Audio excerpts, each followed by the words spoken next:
Mais uma vez, confirmar o Senhor já começou, ó Pai, que meu Deus, a tua obra, ó Pai, em nome de Jesus, continua a falar conosco através da tua palavra, através, meu Deus, do teu servo, usa com autoridade para falar a tudo o que nós precisamos, em nome de Jesus Cristo. Amém. Amém. Jesus. Deus abençoe. Amém.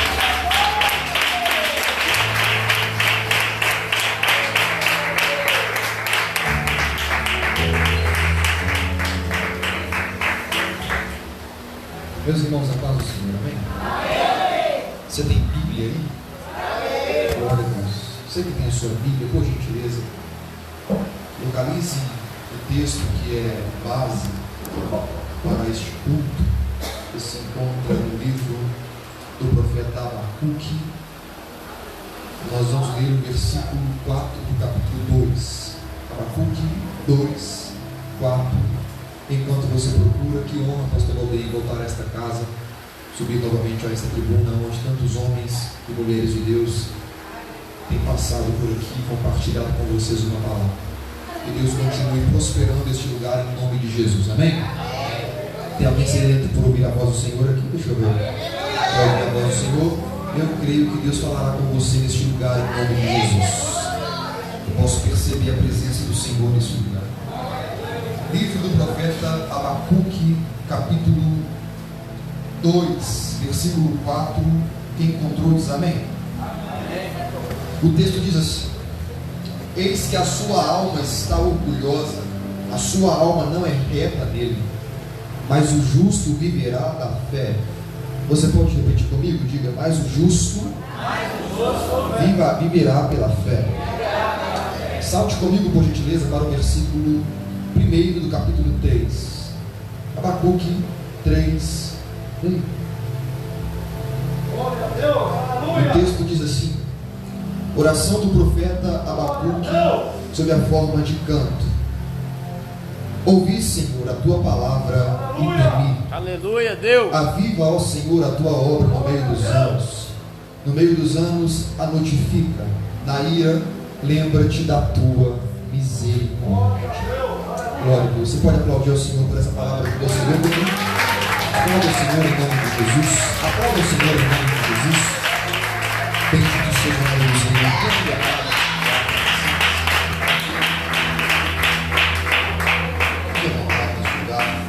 Quero convidar você a prestar bastante atenção naquilo que vai ser ministrado aqui hoje, porque apesar de ser um texto já conhecido, como eu costumo dizer por vezes, a Bíblia não é um livro de histórias, ela é um livro de princípios. Então, mesmo que você leia a mesma história centenas de vezes, ela sempre terá um princípio novo saltando ao seu coração, e assim não será repetitivo para você. Dessa forma eu creio que o Senhor quer falar com você nessa noite. Nós estamos no livro do profeta Abacuque. Abacuque, apesar de ser considerado como um profeta, não há no livro de Abacuque uma única profecia. Você não verá Abacuque se levantando e dizendo a alguém ou a algum povo: assim diz o Senhor. Abacuque é reconhecido como um dos profetas menores do Antigo Testamento, e é importante lembrar porque eles ganham esse nome. Eles são chamados de profetas menores, como por exemplo Abacuque, Amós, Obadias, Jonas, Miqueias, Naum. Esses livros pequenos da Bíblia são chamados de profetas menores, não porque a sua unção era menor do que a de Isaías, por exemplo, não porque eles eram menores em estatura em relação a Daniel ou a Jeremias, não. Eles são chamados de profetas menores porque o período ministerial do seu ministério foi curto. Eles tiveram um pequeno período de exercício ministerial. Então, Isaías, por exemplo, profetizou por mais de 50 anos. Jeremias, por exemplo, desde a sua infância e pré-adolescência, já era reconhecido como um profeta. Quando Deus o chama, ainda no ventre da mãe, quando ele nasce e agora ganha consciência, ele vai ouvir a voz do Senhor e vai questionar, dizendo: Senhor, eu sou só uma criança. E Deus fala com ele: antes que você nascesse, eu já havia escolhido você. Então perceba, alguns homens na Bíblia têm um ministério longo, alguns homens na Bíblia têm um ministério duradouro, vai além da sua profecia única. Eles têm uma vida profética. O ministério deles não é algo extraído deles, não. Tudo que eles têm preenche o ministério que eles possuem. Mas Abacuque, por exemplo, como eu disse, é um homem cujo ministério é curto. Abacuque é um homem cujo ministério é simples. Ele não é reconhecido como um profeta. Eu falei por quê? O motivo é porque não há aqui dentro de Abacuque uma única profecia. Aumenta o fundo aqui, por favor. Não há apenas uma profecia em Abacuque. Na verdade, enquanto o livro de Abacuque é chamado de o livro do profeta Abacuque, ele poderia ser chamado de o livro do diálogo com Deus. O livro do diálogo com Deus. Ele é profeta apenas porque ele tem esse contato com Deus, coisa que infelizmente era raro naquele período. Mas o livro de Abacuque é um livro de conversa. Olha para cá, por favor. O livro de Abacuque é um livro de conversa. Deus está para fazer algo e Abacuque não compreende o que Deus quer fazer. É importante lembrar o que significa o nome Abacuque, pastor. O nome Abacuque significa abraço de Deus. Ou seja, é um Deus que conforta, é um Deus que consola. E Deus só consola quem está passando por algum problema. Deus só traz conforto para aquele que precisa de um conforto de Deus. Então, o próprio nome Abacuque já sugere que o livro que ele está escrevendo, o que diz respeito à sua vida, é um livro um pouco complicado. É um livro que pouquíssimas pessoas talvez gostariam de viver, escrever e presenciar. Portanto, Abacuque é esse homem que precisa ser abraçado, ele precisa ser consolado. Abacuque é um homem que viveu 600 anos antes de Jesus nascer, e aqui ele apresenta conhecimento do templo de Jerusalém. Grave isso. Abacuque apresenta conhecimento do templo de Jerusalém. Abacuque apresenta conhecimento poético, de música. Ele conhece como acontece o culto dentro do templo daquela época. E conhecendo como conhece o culto dentro daquele lugar, ele tem plena condição de dizer qual é a liturgia. Ele consegue entender, olha para cá, ele consegue entender qual é o ritmo, quais são as obrigações de um levita, de um ministro do Senhor. É muito provável que, por ter tanto conhecimento de como acontece o culto dentro do templo de Jerusalém, e isso está explícito no texto, ele seja um levita, ele trabalhe dentro do templo, ele pertença à classe daqueles que têm alguma atividade dentro da igreja da sua época. Abacuque talvez seja filho de crente, talvez seja um crente que se converteu, e agora Deus está anunciando para ele algumas coisas. E veja qual é o contexto em que Abacuque está inserido. O povo de Israel sabe quem Deus é. O povo de Israel conhece a lei de Moisés. O povo de Israel escuta a voz de Deus quando a voz de Deus lhe interessa ouvir. O povo de Israel sabe quem são os seus profetas. O rei do seu tempo também sabe qual é o Senhor que governa sobre Israel. Só que, apesar de tanto conhecimento de Deus, o povo simplesmente prefere ignorar qual é o Deus deste conhecimento. O rei não se importa com o Senhor. O rei foi trocado. O rei trocou, melhor dizendo, o seu coração. O rei vendeu o seu interesse. o rei vendeu a sua vontade de servir a Deus a fim de conquistar mais pessoas para o seu reinado. A Bíblia nos ensina, na forma histórica da Bíblia, que os profetas, sempre que entregavam uma profecia para o rei de Israel, eles recebiam do rei uma oferta. Isso era comum e normal desde os dias de Saul. Quando o profeta entregava uma palavra para o rei, uma direção para o rei se via na obrigação de dar para esse profeta um presente financeiro, talvez ouro, talvez prata, talvez alguma coisa que equivalesse a uma quantia alta, dizendo que ele honra o profeta que traz uma palavra de Deus. Só que os profetas começaram a perceber que era um bom negócio entregar a palavra para o rei. É um bom negócio. Então, quanto mais positiva é a palavra para o rei, eles percebiam que maior era a entrega do rei em termos financeiros. Mas quando a palavra era de correção e exortação, muitas vezes o profeta tinha que ter a sorte de sair vivo de dentro do palácio.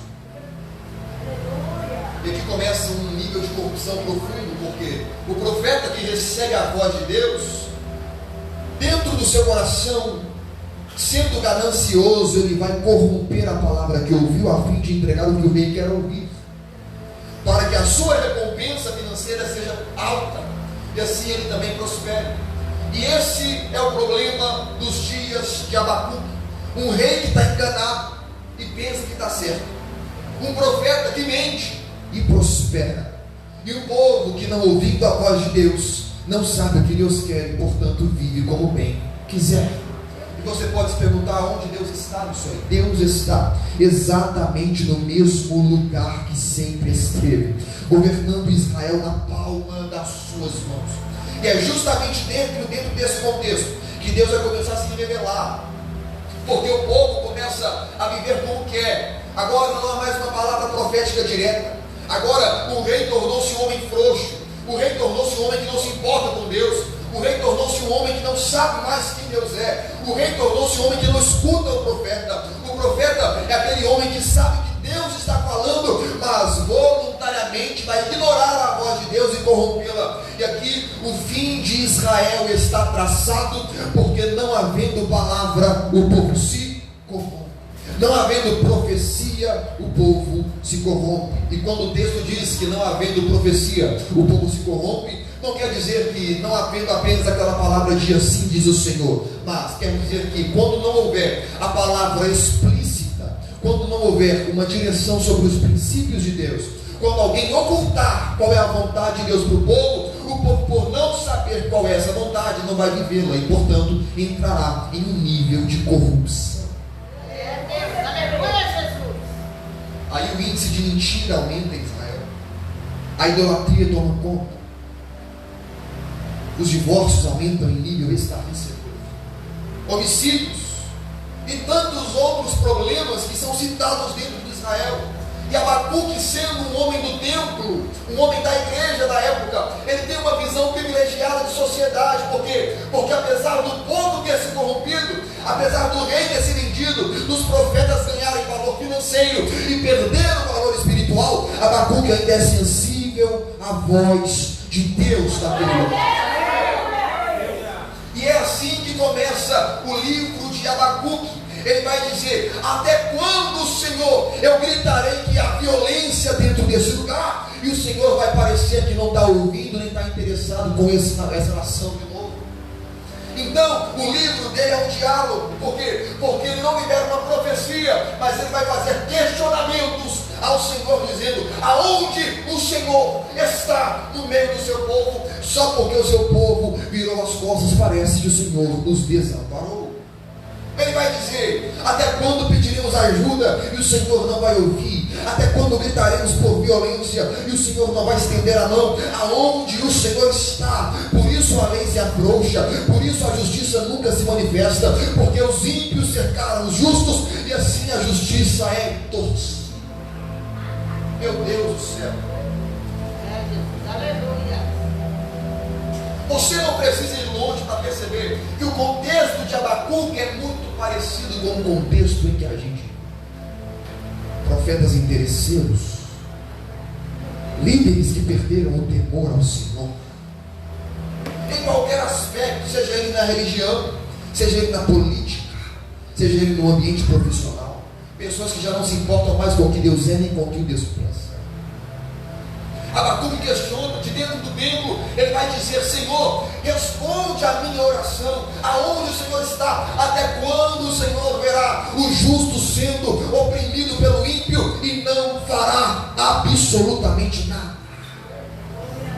E essa é uma pergunta que nós fazemos de forma recorrente. Deus, será que o Senhor não vê esse tanto de bagunça que está acontecendo dentro do Brasil? Será que o Senhor não vê essa distorção de valores, essa verdade sendo relativizada, aonde um dia uma verdade era absoluta, agora todo mundo tem a sua, vive como quer, faz o que quer, sem limite, sem restrição e portanto sem temor à voz do Senhor? Será que o Senhor não vai fazer absolutamente nada sobre como a nação está vivendo?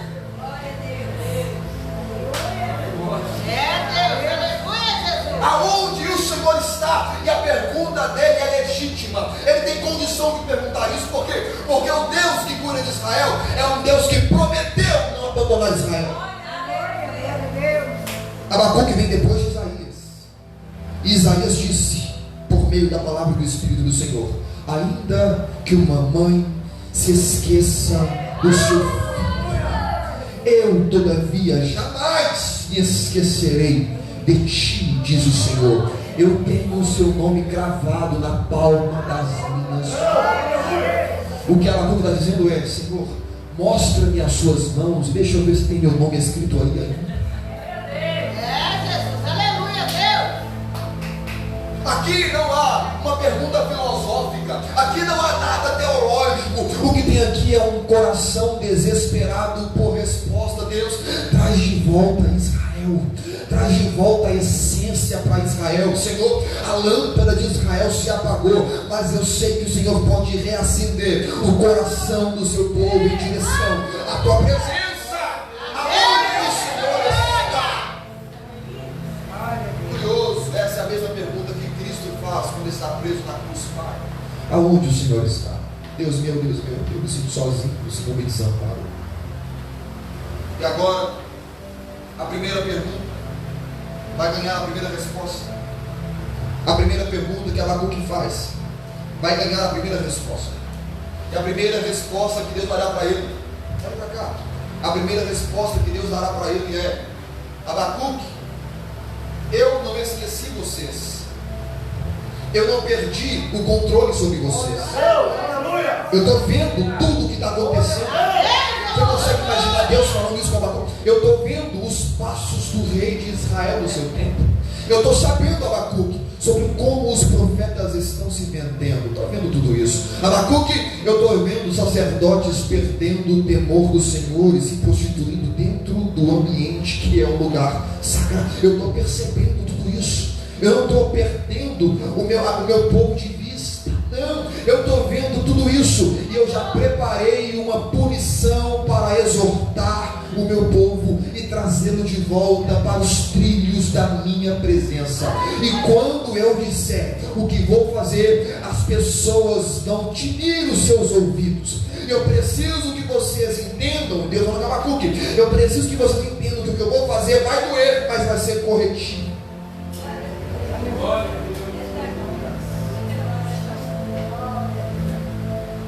Abacuque, eu já tenho uma decisão. Qual é, Senhor, a sua decisão? Eu vou exortar o meu povo. E Abacuque festeja, porque Abacuque sabe que quando Deus exorta o povo, é Deus trazendo o povo de volta, é Deus trazendo o povo de volta. Nós entendemos isso aqui como ira. Por quê? Porque é assim que ele fala: Deus, o Senhor ficará irado com Israel, mas na verdade a ira de Deus no tempo deles é entendida na Bíblia por inteiro como justiça. Então, quando a Bíblia fala que Deus está irado, não é porque Deus é mau nem cruel, é porque Deus está agindo com justiça.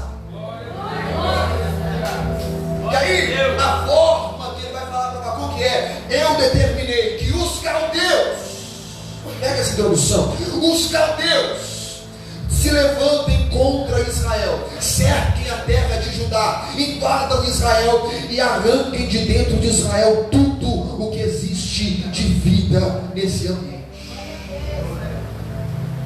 Deus fala isso com Abacuque. Olha o peso disso.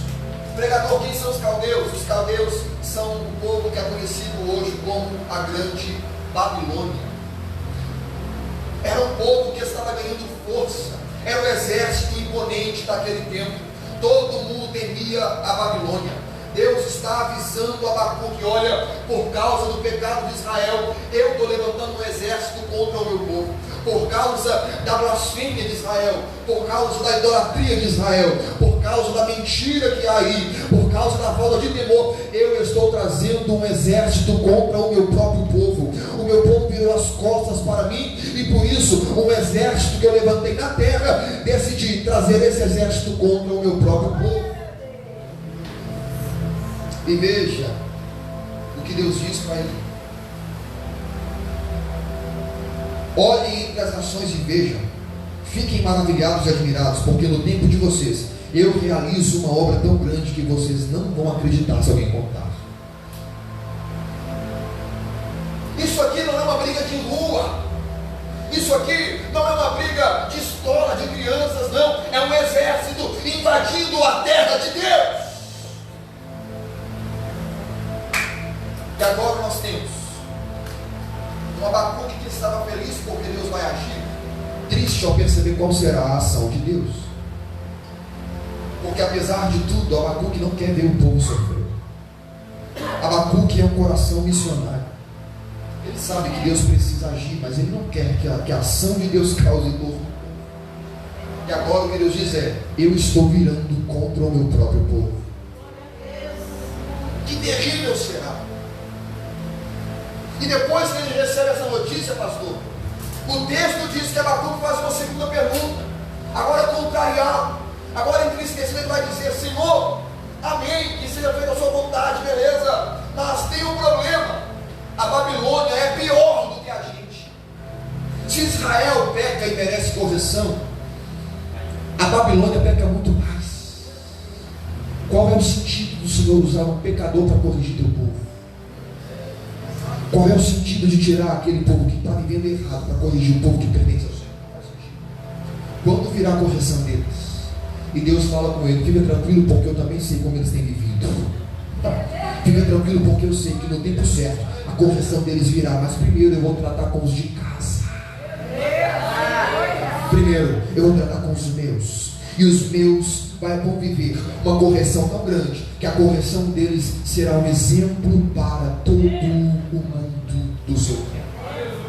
Mas Senhor, e veja como Abacuque é legítimo em perguntar: Senhor, tudo bem, mas tem um problema. Existe gente dentro de Israel que não se corrompeu.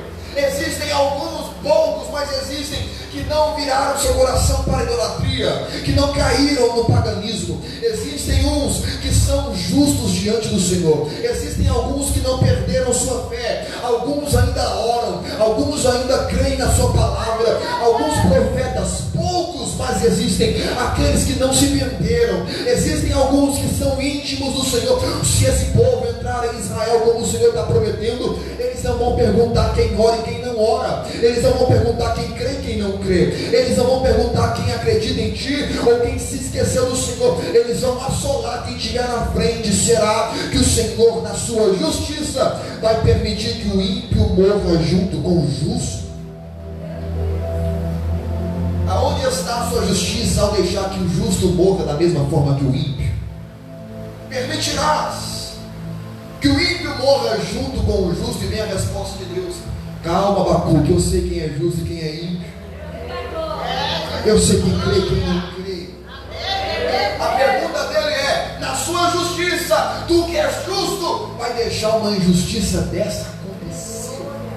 E veja qual é a resposta de Abacuque, a resposta que Deus entrega para ele. E aqui eu quero que você já perceba 3 princípios para um avivamento, um despertamento. 3 princípios para que Deus possa restaurar o teu coração. Eu começo neste primeiro. O que Deus vai responder para Abacuque é tão sério, é tão necessário e tão profundo, que foi usado como base para Paulo escrever a carta aos Romanos, e foi usado como base para Lutero desenvolver a reforma protestante. Pega isso. Deus fala com ele: Abacuque, eu sei que a alma do meu povo está orgulhosa, mas eu sei quem é justo e quem é ímpio, e que a sua alma, a alma do orgulhoso, não é reta nele, mas o justo viverá da fé. Agora, entenda isso aqui, leia sem pressa esse texto.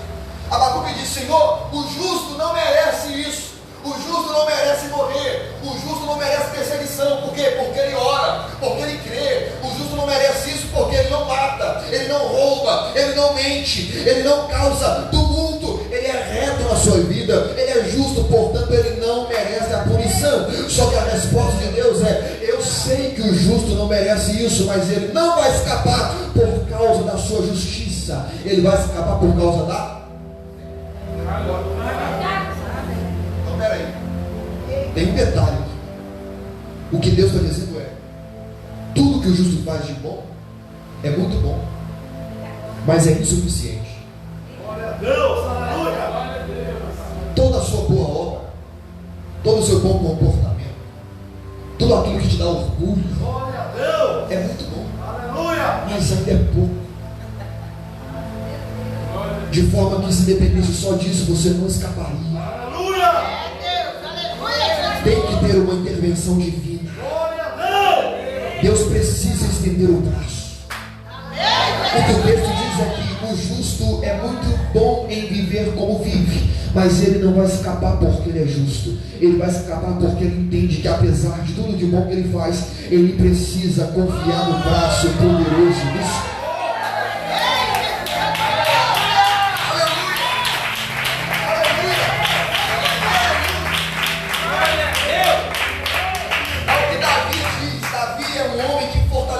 seus exércitos. Davi é um homem que foi um dos maiores vencedores de batalhas de todos os tempos da Bíblia, e ele tinha um exército poderosíssimo, um exército quase incontável, e de repente ele vai dizer: Senhor, nossa confiança não está no exército, uns confiam em carros, outros em cavalos, nós faremos menção do nome do Senhor, porque eles confiam nos carros e cavalos, mas os carros tropeçam, os cavalos caem, mas os que esperam no Senhor renovam as suas forças. A primeira condição para viver um despertamento, para perceber como Deus quer agir e fazer parte do que Deus está fazendo nesse tempo, é entender que você precisa ter fé em Deus. Pregador, o que vem a ser ter fé? O que é a fé na Bíblia? Eu já acredito em Deus, eu sei quem Deus é, eu acredito nele, eu acredito na Bíblia, acredito em tudo isso, mas eu preciso lhe dizer que acreditar em Deus não é suficiente. Pregador, que heresia, prova para mim. Eu vou provar. Tiago disse que os demônios creem, e mais, eles também tremem. Tem crente dentro da igreja que só crê e não tem. Enquanto isso, o inferno está cheio de demônio, que além de crer, está tremendo. Acreditar em Deus não é suficiente. Quando a Bíblia fala que devemos ter fé em Deus, que Deus exige fé para agir, não é aquela fé de acreditar em Deus. Fé na Bíblia não é isso. Porque do que adianta acreditar em Deus se você vai viver como se Deus não existisse? Do que adianta dizer: eu sei que Deus existe, mas a sua vida nega essa existência? De acordo com o dicionário Aurélio, crer ou acreditar está simplesmente ligado a ter plena consciência da existência de alguma coisa. Quem acredita em Deus sabe que Ele existe, se interage com Ele é outra coisa. Pregador, se a Bíblia não exige aquela fé que equivale a acreditar, qual é a fé que a Bíblia exige? A fé que a Bíblia exige está ligada a confiar em Deus. E existe um abismo quilométrico entre acreditar que Deus existe e lançar a sua vida em confiança a esse Deus. Se você confia em Deus, você não consegue ignorar a existência dele. Se você confia em Deus, você não consegue ler um texto e fingir que nada aconteceu na sua leitura. Se você confia em Deus, é impossível dormir sem pensar nesse Deus. Se você confia em Deus, em algum momento de tribulação, a sua fé vai te levar a se lembrar que há um Deus no céu que pode todas as coisas. Deus está dizendo para você: é tempo de sair nesse nível tão raso de fé, que apenas acredita que Deus é alguma coisa, e mergulhar nesse nível de confiança, a ponto de se lançar sem reservas no Deus que pode todas as coisas. Essa é a Bíblia que nós cremos e é o que ela exige de nós. Confiança. Confiar em Deus. O que é confiar, de acordo com o próprio dicionário antigo, Aurélio? Confiar significa estar intimamente seguro, consciente, descansar. É aquele que sabe que a razão da sua força está em algo maior. A razão do seu ministério vem de algo maior. Sabe que o Deus que dá o plano, dá o recurso para o plano acontecer. Aleluia! Sabe que o Deus que dá a direção é o Deus que protege enquanto você estiver dentro daquela direção. Confiar em Deus é ter certeza de que mesmo que você não esteja vendo, Ele está fazendo. Isso é confiar. É por isso que o justo escapa. Porque além de saber que Deus existe, ele confia a sua vida nesse Deus. O justo viverá da fé. Essa é a resposta que consola o coração de Abacuque. Amém, Senhor. O justo vai escapar. No dia da tribulação, o justo vai escapar, porque ele confia em Ti.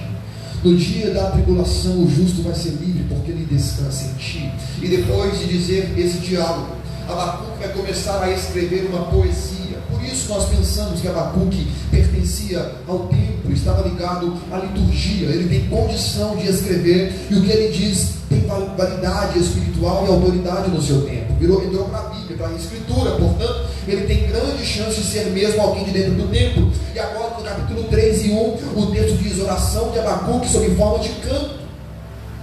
Então veja, isso aqui não é uma redação, não é uma parábola, isso aqui não é uma carta. Qual é o teor desse texto? Isso é uma música, é uma poesia sob a forma de canto. É Abacuque poetizando, escrevendo em forma de canção. O que ele vai dizer? Então ele começa dizendo: ouvi, Senhor, a tua palavra e temi. Aleluia! Se a primeira condição para um despertamento real na sua vida é voltar a confiar em Deus de verdade, a segunda condição é o temor. Porque do que adianta confiar em Deus se não vai temer a esse Deus? Ele vai dizer: eu ouvi a tua palavra e temi. Ou seja, o temor não tem um nascimento próprio dentro do coração. Ele começa a partir de uma ação externa de Deus. Se Deus não falar, não há temor no coração. É Abacuque dizendo: eu só estou temendo porque eu te ouvi. Eu só estou temendo porque eu pude perceber o Senhor falando comigo. Eu não sei se você é sensível à voz de Deus, mas o mesmo Deus que falou para Abacuque é o mesmo Deus que fala com você aqui hoje. Portanto, é necessário gerar temor dentro do seu coração. Pregador, o que vem a ser temor? Temor é medo? Não. Temor é desespero? Não. Temor é aflição? Também não. Deus não quer que você tenha medo dele. Por quê? Porque o medo afasta, o medo faz fugir, o medo diz: eu quero me esconder dele. O medo diz: eu preciso escapar dessa situação e não confrontá-la. E não é isso que o temor promove. Glória a Deus, aleluia. Enquanto o medo afasta, o temor traz para perto. Não há diferença de que o temor traz para perto com a consciência de qual é o seu lugar e qual é o lugar de Deus. Oh, glória. Aleluia. O que o temor faz é te aproximar, sem te fazer esquecer que Ele é Deus e você não é. Aleluia. O Deus que vai se revelar para Isaías é um Deus que tem prazer em se revelar, mas Ele se revela como um rei para Isaías não se esquecer quem me governa. Então Deus vai interessado em se mostrar. Deus quer se aproximar, mas Deus não vai se aproximar no mesmo nível dele, para que o seu respeito não seja perdido. E quantas vezes encontramos pessoas por aí que ainda acreditam em Deus, mas perderam o respeito por esse Deus. Pregador, o que vem a ser temor? Temor é respeito, temor é sujeição, temor é obediência, temor é amor expresso. Temor é entender que não é porque Deus é poderoso que Ele virou as costas para você, mas não é porque Ele estendeu o braço que Ele é uma pessoa que não merece o seu respeito e devoção. Talvez Deus não haja no seu ministério porque o teu ministério tem tudo menos o temor. Talvez Deus está se escondendo de você, não porque você não é um crente, não porque você não crê, não porque você não confia, mas é porque você se esqueceu de que Ele é líder sobre todas as coisas. É como disse o salmista: dele é a terra e a sua plenitude, o mundo e o que nele habita. Ora, se o Deus que criou todas as coisas e que tem toda a natureza na palma de suas mãos é digno de tanto louvor, porque a minha vida que não passa de 100 anos não vai adorá-lo? Porque o meu ser que é feito de barro não vai adorá-lo? Ora, se o céu proclama, se as estrelas cantam, se o sol diz que ele é Deus, se toda a natureza proclama a sua glória, quem sou eu para não proclamar? Que os meus dias proclamem sua glória, que o meu coração bata por ele, que os meus olhos queiram vê-lo, que meus ouvidos queiram ouvi-lo, que a minha boca o adore e que tudo que há em mim adore ao Senhor. O temor ao Senhor é o princípio da sabedoria. Eu ouvi tua palavra e temi. Eu ouvi o que o Senhor disse e ela gerou temor dentro do meu coração. Quando o texto diz que o temor do Senhor é o princípio da sabedoria, não quer dizer que é apenas o começo dela, mas é a base que sustenta a sabedoria de pé. É o princípio que sustenta a sabedoria. Ou seja, quem teme ao Senhor pergunta a Deus antes de tomar decisões, e por isso é sábio. Pregador, como é que eu faço para restabelecer o temor do meu coração? O tempo passou, aquele temor que eu tinha no começo se perdeu. E agora eu quero voltar a temer a Deus, temer de verdade. Aquele temor que se entra no ambiente quando Deus está, o seu coração vibra, sim, se alegra, mas há uma onda de respeito pelo lugar que toma o seu coração inconsciente. Pregador, como é que eu faço para recuperar esse temor que se perdeu? Você não vai recuperar espontaneamente. Você só recupera se envolvendo em ambientes onde Deus está falando, porque é o Senhor falar que gera temor no seu coração. Amém, Jesus, glória a Deus. Primeiro, fé. Segundo, temor. E veja o que ele vai dizer: ouvi, Senhor, tua palavra e temi. Aviva, ó Senhor, a tua obra no meio dos anos. No meio dos anos faz ela ser notificada. Na ira, lembre-se da sua misericórdia. Depois de dizer sobre fé, depois de falar que o seu coração está com temor, ele vai pedir por avivamento. A terceira condição é um avivamento interno. A terceira condição é viver e querer viver um avivamento, porque aqui ele não está vivendo, mas ele deseja viver. Aqui ele não está vendo o avivamento que ele quer, mas isso não quer dizer que ele deixou de querer aquele avivamento, não. Por quê? Porque Deus aviva quem deseja ser avivado. E a oração dele aqui tem a ver não com um avivamento pessoal. Olha o que ele vai dizer: ouvi tua palavra e temi. Aviva, Senhor, a sua obra. E isso aqui é impressionante. O Espírito Santo saltou esse texto aos meus olhos, porque ele disse: aviva a sua obra. E escute bem o que eu vou lhe dizer: Deus não aviva pessoas.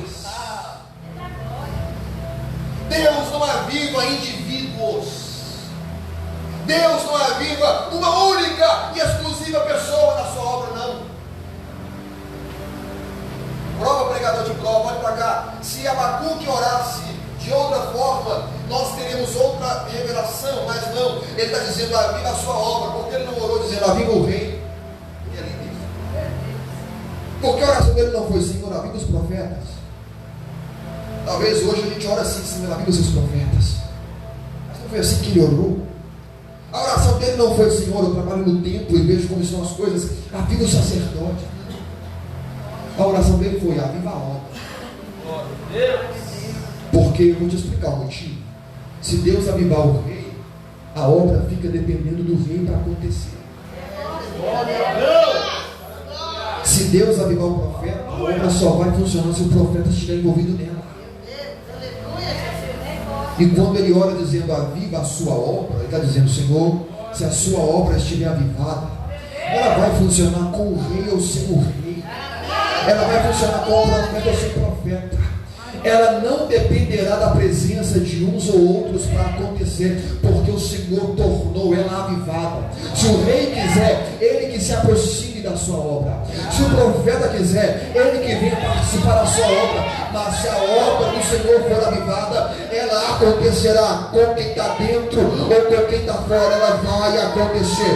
É por isso que você vê em várias igrejas por aí, depois de tantos e tantos anos, gente entrando e saindo, gente vem e gente vai, fica um ano, sai, fica 2 anos, sai, a liderança passa, as pessoas vão embora, mas a igreja se mantém. Por quê? Não porque Deus avivou o pastor, a ovelha, não, é porque Deus avivou a obra, e aí a obra vai se manter. Entra gente, tem obra, sai gente, a obra continua, tem rei, sai, tem obra, sai rei, tem obra, Deus está no meio dela.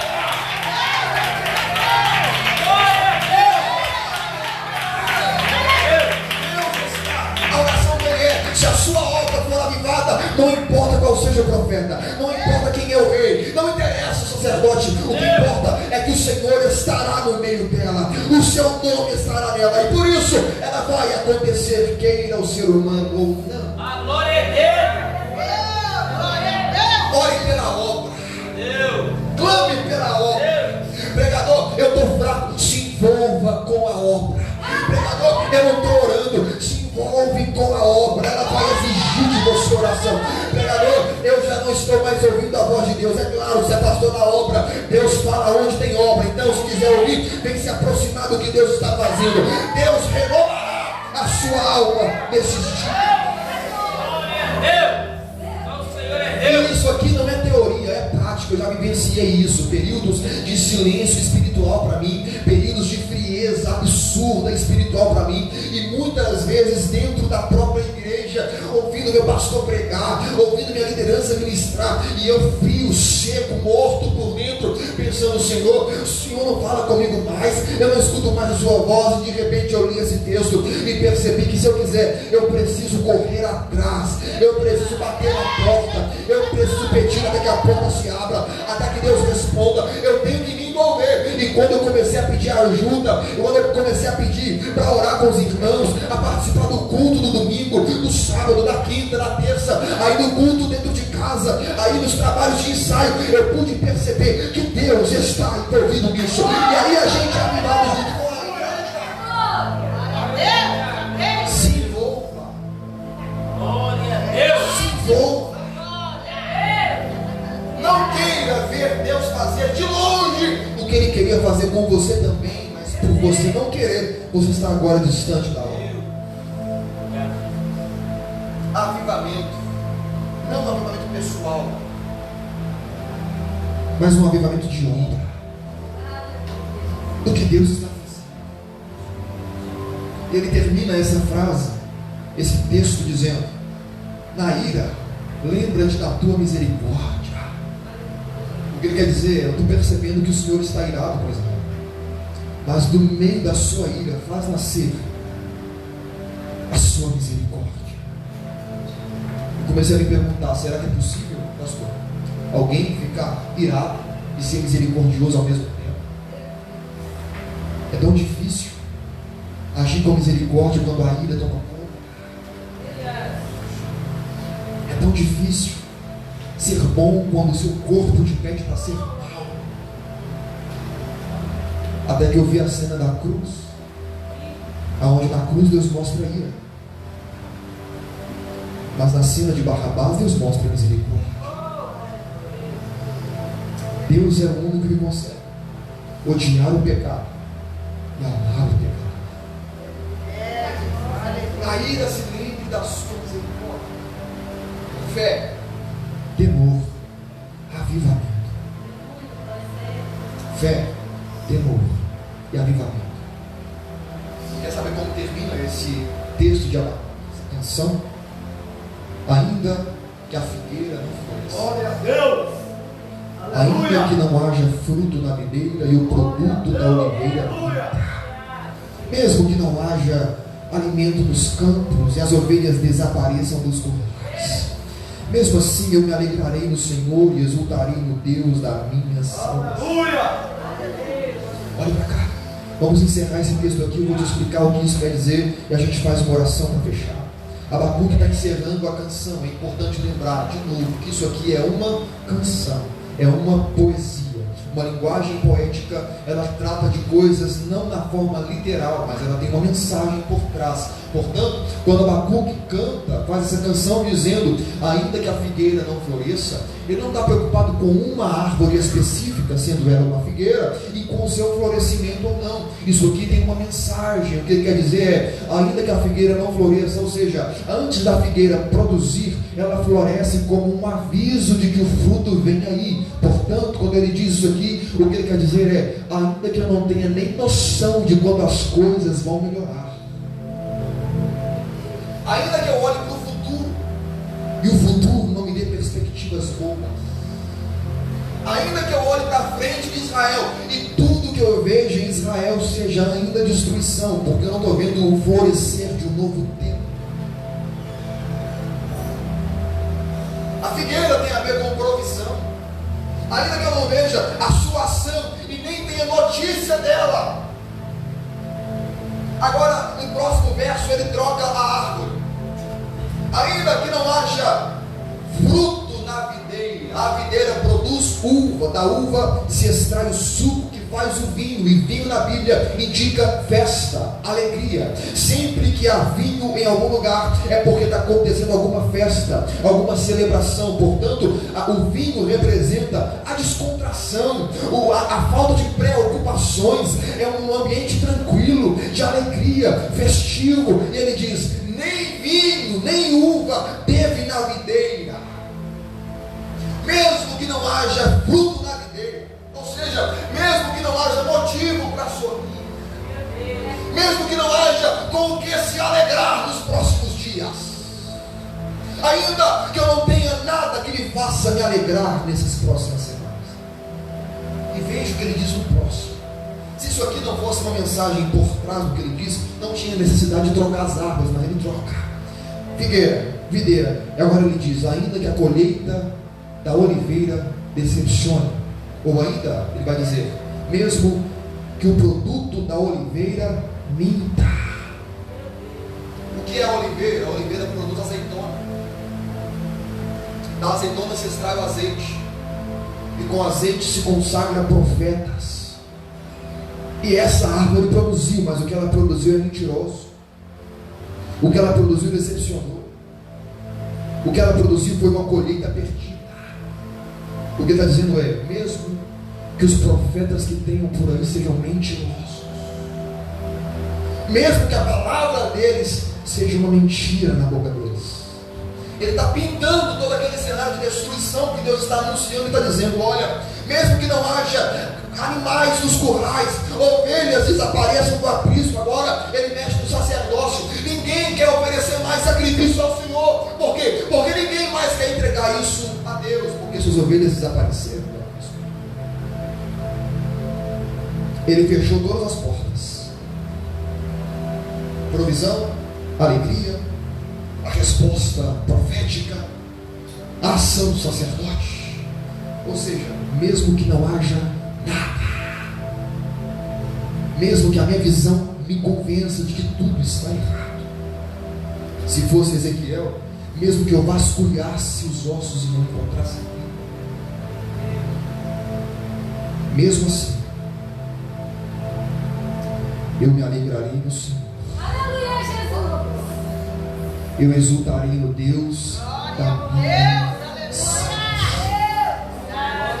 Você consegue perceber o que ele diz? Eu me alegro em Deus. O motivo da minha alegria não é saber se tem provisão ou não. O motivo da minha alegria não é saber se a figueira vai florescer. O motivo da minha alegria não é saber se vai ter uva ou não na videira, não. Isso tudo é passageiro. Hoje tem e amanhã pode não ter.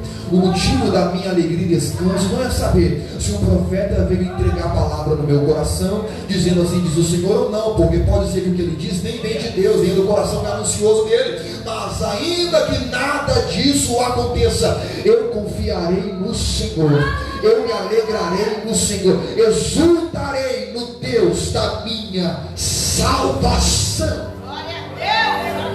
Salvação. Fique de pé no seu lugar. Fique de pé no seu lugar. Glória a Deus. Versículo 19. O Senhor Deus é a minha fortaleza. Babilônia vem aí, vai invadir esse lugar, mas o Senhor é a minha fortaleza. O Senhor é o meu esconderijo, o meu lugar de descanso. E veja, glória a Deus por isso aqui, Jesus. Veja isso. Ele dá aos meus pés a ligeireza das corças. Glória a Deus. Quando ele fala sobre a ligeireza das corças aqui, quando ele fala da ligeireza das corças aqui, pastor, ele não está pensando numa corça parada à beira da água, tomando aguinha quieta, tranquila, como o Davi diz sobre ser ovelha e o bom pastor que vai às águas tranquilas. Não. Se a corça é ligeira é porque ela está em fuga. O que ele quer dizer é, ele dá aos meus pés a ligeireza das corças, ou seja, o predador está vindo aí, mas a corça está sempre um passo à frente. O inimigo se levanta, mas Deus me dá velocidade para fugir dele. O inimigo se levanta, mas Deus me faz estar sempre um passo à frente dele. Eu não serei atingido. E veja isso, ele me faz andar nas maiores alturas. Ele muda de corça para águia. E agora, a mentalidade dele já não é mais como alguém que está aqui embaixo, vendo tudo no seu nível. Ele diz, agora Deus me faz andar em cima. E agora eu vejo as coisas que acontecem na terra, não com a mente da terra, mas com a mente do céu. Eu estou aqui de cima, percebendo tudo o que está acontecendo, mas isso não me atinge, isso não chega até mim, porque Deus está guiando a minha vida. Deus me escondeu no seu lugar secreto. Deus está poupando os meus passos. Deus está guiando a minha direção. E é por isso que eu sei que Ele está guardando aquele que nele confia. Fé, temor, avivamento. Quero te convidar a orar por 1 minuto. Eu tenho 1 minuto. Ore neste momento. Ore dizendo, Senhor, me dê fé.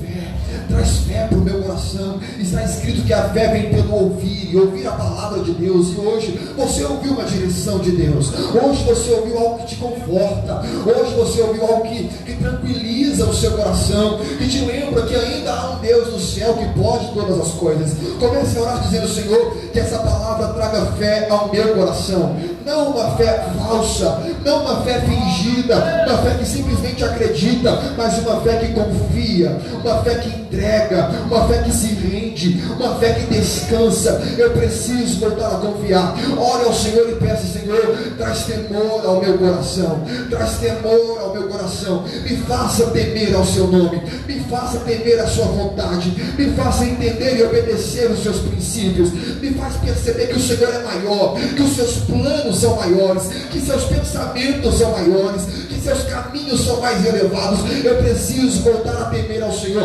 Ore por um avivamento dentro desta casa, ore por um avivamento dentro dessa obra. Se não for com você, vai ser com outro, mas Deus vai avivar essa obra, Deus vai incendiar essa casa. Essa casa será celeiro de avivamento. Deus vai revelar a sua presença sobre esse lugar. Ore ao Senhor, ore ao Senhor, ore ao Senhor. Aproveita esse momento. Amanhã, segunda, você volta para a sua rotina.